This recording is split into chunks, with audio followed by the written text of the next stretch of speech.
Hello and welcome everyone to VV education services. आज के इस वीडियो में हम लोग प्रोजेक्ट मैनेजमेंट का यूनिट नंबर 4 के कुछ इंपॉर्टेंट टॉपिक्स देखने वाले हैं, जिसमें हम सबसे पहले पढ़ेंगे रिसोर्स एलोकेशन के बारे में।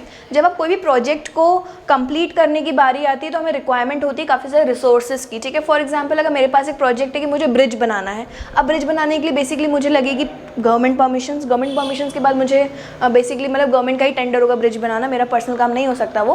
बट अगर गवर्नमेंट टेंडर मुझे मिल भी गया तो मुझे उसके लिए चाहिए होंगे काफ़ी सारे रिसोर्सेज, लाइक मैन पावर चाहिए होगा मुझे उसके लिए काफ़ी सारे दूसरे खर्चे करने पड़ेंगे, मुझे उसके लिए रॉ मटेरियल चाहिए होगा, XYZ बहुत सारी चीज़ें मुझे उसके लिए चाहिए होंगी। तो इसको ही हम कहते हैं रिसोर्स एलोकेशन। अगर मेरे पास एक बजट आया, सबसे पहले अभी आप लोगों ने प्रीवियस यूनिट में हमने बजट के बारे में पढ़ा था, तो आपने सारे बजट जब बना लिए, वो बजट आने के बाद आपके पास अभी कैश आया। अब इस कैश को आप कहाँ कहाँ डिवाइड करोगे, उसको हम कहते हैं resource allocation.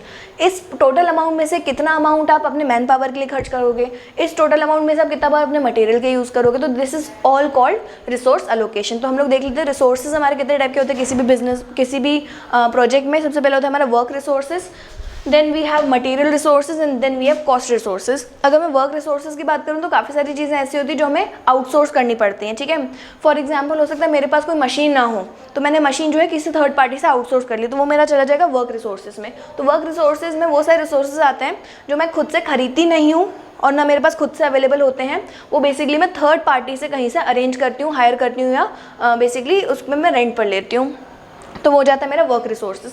Then we have material resources. Material resources में सारा रॉ मटेरियल आ जाएगा आपका, आपको किस किस तरीके का रॉ मटेरियल लगेगा, सीमेंट लगेगा आपको, जो भी आपको और भी जो भी आपको एलिमेंट्स लगने वाले हैं, रॉड्स वगैरह लगेंगी, तो ये सारे आपका जो प्रॉपर है आपका मटेरियल रिसोर्सेज में आ जाएगा, basically all the raw materials required, जो भी आप इनपुट्स डालने वाले हो।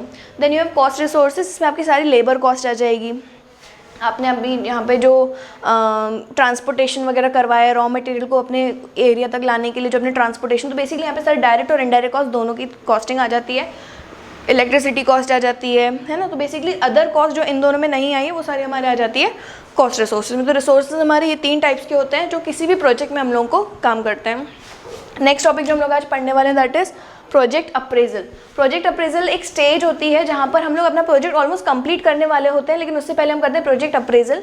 अप्रेजल बेसिकली ये होता है कि हम चेक करते हैं कि जैसा हमने प्रोजेक्ट को करना चाहा था, जिस तरीके से हम लोग अपने प्रोजेक्ट से हम लोग की जो एक्सपेक्टेशंस थी, जो हम लोग प्रॉफिट चाह रहे थे, जिस स्ट्रक्चर हम चाह रहे थे, एज इट इज़ वैसा हमारा काम हुआ कि नहीं हुआ। तो बेसिकली कंप्लीट होने से थोड़ा पहले से हम लोग अप्रूव ये देखते हैं अप्रेजल, बिकॉज कहीं ना कहीं ख़त्म होने पर ही हमें समझ में आता है कि काम हुआ किस तरीके से, बीच में इतना ज़्यादा हम लोग को समझ में नहीं आता है। तो प्रोजेक्ट अप्रेजल बेसिकली मीन्स जब हम लोग सारी एक चेकलिस्ट अपनी तैयार करते हैं और चेक करते हैं कि सारी चीज़ें हम लोग की एज़ पर प्लान हुई हैं कि नहीं है। अब अप्रेजल का बेनिफिट क्या है, अगर आप प्रोजेक्ट अप्रेजल करते हैं तो आपको उसी टाइम आपकी मिस्टेक्स हो सकता है समझ में आ जाए, कुछ मिस्टेक्स ऐसी होती हैं जो आप उसी टाइम सुधार सकते हो। तो बेसिकली अप्रेजल इसलिए इंपॉर्टेंट है, और अगर आपने कोई मिस्टेक आप ऐसी हो गई जो आप नहीं सुधार सकते, तो एटलीस्ट वो मिस्टेक आप अपने नेक्स्ट प्रोजेक्ट में या नेक्स्ट टाइम आप लोग रिपीट नहीं करेंगे उसको। तो बेसिकली प्रोजेक्ट अप्रेजल इस वजह से किसी भी प्रोजेक्ट के लिए बहुत ज़्यादा एक इंपॉर्टेंट पार्ट होता है।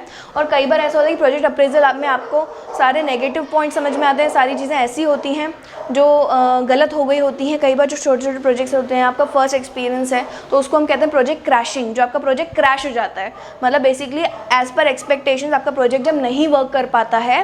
प्रोजेक्ट अप्रेजल के टाइम पर अगर आपको ये चीज़ पता चलती है तो आप अपने प्रोजेक्ट को उसी टाइम रोक देते हो, that is called project crashing. तो ये भी एक टर्म है जो आपको पता होना चाहिए प्रोजेक्ट से रिलेटेड। तो I hope these all topics are clear to you. Thank you for watching the video.